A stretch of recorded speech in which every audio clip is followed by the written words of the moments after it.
What's up, you guys? How y'all doing? So, Detroit Supercross was this past Saturday morning for me, anyway. Especially since it came on kind of about 10 a.m. or 10 a.m. or so, where I live in Hawaii. But still, what a race that we saw. I'm gonna do this in one video because I know I got my recap of UH men's basketball against UC Irvine to do. I'm going to do that a little later this week because there's only one game on the docket this week, and it's on the road. But I'm going to talk about Detroit Supercross here. First of all, guys, remember, subscribe if you think that I'm worth listening to. I'm going to do both classes in this video because I got a couple things to say about that. So I'm going to start with the 250 class first. So let's get into this. Here comes my banner. Max Anstie let the win escape. Levi Kitchen wins. But I'll tell you this. Levi Kitchen to win this was nothing short of long overdue. But for him to say that he felt like he didn't win tonight, I can kind of share that mindset too. Because really, the way that Max Anstie rode, that was his win on a silver platter. And in my opinion, he let it get away after the red flag.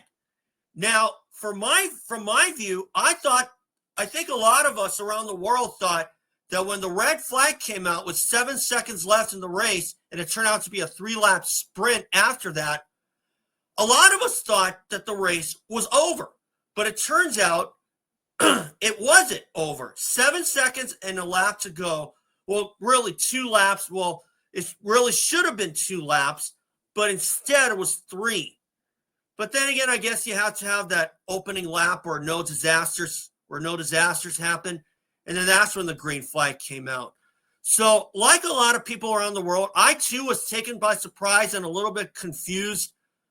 But, it is what it is. But for Max Anstie, I really hope that went, I really hope that win that got away from him is not going to haunt him for the rest of his life. Because really, in my opinion, Max Anstie let that one get away. I still think he could have won that race if he just covered the inside line in the sand turn at least. I mean, why would you go wide with Levi Kitchen right on your tailpipe and then lose it? That's what happened to Anstie. He let it get away because he just wouldn't take the inside line in that sand section. And really, that's the only problem that I saw. Now, if Anstie did feel a little confused or flustered or whatnot after that red flag, I'll give him that.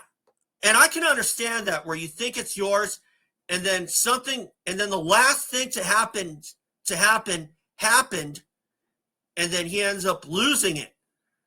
But still, if that were me in that position and it was a staggered restart, I would have been like, oh, all right. Okay.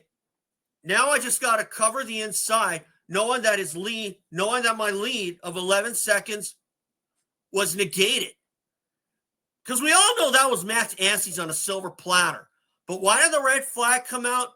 Cameron McAdoo. Oh my gosh. I can't think of anybody who's had that kind of luck in a season since maybe Casey Johnson back in the late 90s. Because it seemed like every time Casey Johnson was saddled by injuries every time, maybe let alone next to Shea Bentley or Matt Walker. Because those took away some wins from those guys' career. Just like how this one, although McAdoo wasn't really in contention for the win, that was one race that really kind of screwed him over. And I'll tell you what, Detroit has not been kind to Cameron McAdoo because I saw in his Instagram post that it's Detroit 2, Cameron McAdoo 0. And I got to say, though, I agree with them because I don't think anybody's ever going to forget what happened to McAdoo last year where where his junk was showing, and nobody really knew until after the race. And like I said, I don't think McAdoo had anything to worry about at that time, but all it took was just one stupid ass fan to say, oh, one stupid ass Karen to say, oh, he was exposing himself. I don't think he had anything to worry about then. But this one, yeah, nothing to worry about there because his pants were still intact. But I'm glad to see that McAdoo was okay. And you know what? I'm giving him a shout out as well because I saw on Racer X that he even apologized to Max Anstie because it turned out that he was the reason for the red flag. McAdoo, that is. And as it turned out, he apologized to Anstie for kind of ruining his race. Now, although McAdoo is not really at fault here, yeah, that does kind of stick with you for quite a while, or you cost someone. And that's kind of like a journalist who's under deadline, and then then something goes wrong, and then you end up, and then that journalist ends up missing his deadline because of what happened. Now, am I guilty of something like this? No, but I guess some people have said that I've been kind of flirting with danger on that one. But still, I try and keep my questions short, but unfortunately, I'm not part of the media for men's basketball this year. But last season, I try to keep it pretty short. I try to keep my questions short. I try my best, really. But if I have something, I try to put as much context as I can and try to keep my questions as short as possible at the same time, which is what you're supposed to do as a journalist.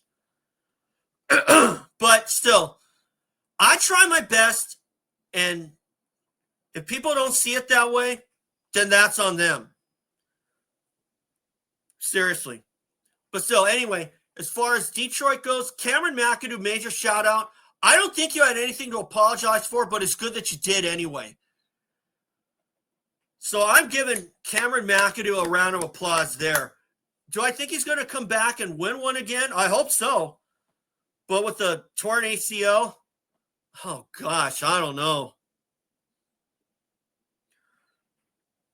But really, the main crux of what I said about Max Anstie also stands. If he just covered the inside line in that sand corner for all 3 laps, he would have won that race. Hands down. Okay? And something similar happened in the 450 class, and I'm going to get to that in a little bit, and it's regarding Ken Roczen, which leads me to this. Cooper Webb wins first race of 25. Ken Roczen's defense is terrible. I'm going to get to that in a little bit, but first of all, I'm going to get the elephant out of the room here. Chase Sexton. Wow-wee. I thought he was going to put on another clinic like he did at Hangtown, but the thing is that at Hangtown, that was a lot more time, 30 minutes and 2 laps, basically 35 minutes. But if you're going to have if there was a kind of track where to have problems off the start, that track at Detroit was the one. Sexton knew how to make passes, and I thought for a minute that he was going to pull off what he did at Hangtown, but it just wasn't meant to be. And he was picking off guys at a fast rate, and had he not gone down the second time, he got stuck in the gate. I wouldn't have ruled out him winning that race, but unfortunately, he went down on the same lap. And unfortunately, Sexton was relegated back to third as the best that he could do. But still, props to Chase Sexton. I thought he was going to put on another clinic like he did at Hangtown, like I said. But unfortunately, just wasn't meant to be. Now, for this, Cooper Webb beats out Ken Roczen again, which leads me to say that Ken Roczen's defense is terrible. How I long for the days where guys like Jeff Emig and Ezra Lusk and other guys like Ryan Hughes back in the day would use 100% of the track to defend their positions. For Ken Roczen, he did not do that. And I'll tell you what, for Roczen to lose another one to Cooper Webb is really going to mess with him psychologically, let me tell you. Now, while I'm thrilled for Webb to win that race, which is his first one of the year, if you're Ken Roczen, you better do some serious soul searching and do some real work on defensive riding. But the problem is, you can't really work on that unless you're out there on the track. Because now, off the finish line jump, Ken Roczen had gone to the inside, which was the logical line. But the problem was, he left too much room and Cooper Webb passed him. And I'll tell you what, if that was me, I would have gone to the inside as well, but I would have cut Webb off in the next corner to prevent him from taking the lead. Because that's now, 3 or 4 races that Ken Roczen gave away to Cooper Webb because he wasn't willing to cover the inside efficiently enough. In this case, anyway. And I got to say, Kenny, if you're going to get one over Cooper Webb, you better do everything in your power, and including using the whole track to cut Webb off to keep the lead. If you're going to get a confidence booster, that's the way to do it. I mean, it's one thing to look at the season in the long run, but still, you have to look at, there are times where you have to look at it as one race individually. And if you're going to get as many wins as you can, since this is pretty much close to the end of the road for you, you better do everything you can to save the lead or whatever position you're in over somebody like Cooper Webb. Because if this keeps up, Cooper Webb's going to keep robbing you blind, and you're never going to get a win over him in situations like that. Really? Who's with me on this, huh? So really, last week at Tampa, Ken Roczen kind of got called out by others, myself included, for not helping that cameraman up. And while I did see the incident again on Instagram, I did see a comment from Roczen that he did apologize, saying that he probably should have helped him up. So, you know what? I'll give him a mulligan on that, but I'm not, or at least in terms of forgiveness, but in terms of giving him a pass at that incident, hell no. And for this race at Detroit, nah, that ain't another pass. That ain't another pass, dude.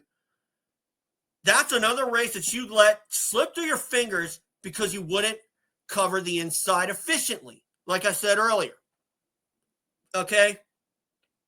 So, really, if you're the Hep Suzuki squad, you better tell Kenny to use the whole track on someone like Cooper Webb so he doesn't take the next one away from you. And it's not a matter of age or whatnot. It's not a matter of age, track awareness. None of that matters. What you got to do is defend your position like it's your dying kid. Okay? Or if it's your partner on the police force. You better defend him with your life. You better defend the position with your life. And like I said earlier, how I long for the days where guys like Jeff Emig, Ryan Hughes, Kevin Windham, and Ezra Lusk would use the whole track to defend their position. Ken Roczen did not do that at all. I'm going to say that right now. So, if that's something you agree with, that's cool. But still, that's just my opinion on the matter. Okay? So Kenny, that was another tough one. I feel for you. There's no question about it. But that was a lead that you could have and should have saved at the same time. So, anyway, guys, that's all for today. And remember, subscribe, and I'll see you all for the next round at Arlington.